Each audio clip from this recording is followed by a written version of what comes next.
Hi, I'm Amy Snell, the Devious Knitter, and I'm going to show you how to do the Sewn Bind Off that we use to finish off our Wanderly sock pattern. This is also known popularly as the Elizabeth Zimmerman Sewn Bind Off. Because this is a sewn bind off, you are going to need to cut the tail of your yarn. You're going to want to give yourself a tail that's at least 4 times the width of what you need to sew. Once you've got that threaded onto your tapestry needle, just start by going into the first 2 stitches as if to purl. Pull the yarn through, and then go through the first stitch a second time, this time entering as if to knit and pulling it off.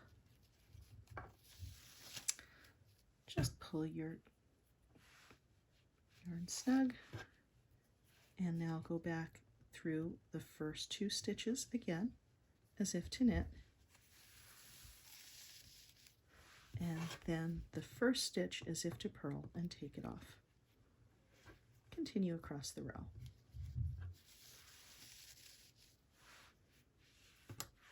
When we get to the final 2 stitches, we'll insert as if to knit,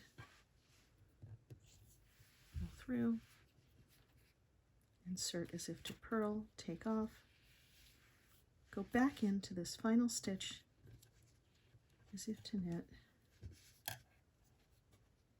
and take it right off. Here's what that looks like on a finished sock. It's a really nice stretchy bind off. You still don't want to do it too tightly because you do want your socks to be able to stretch over your ankle and heel area.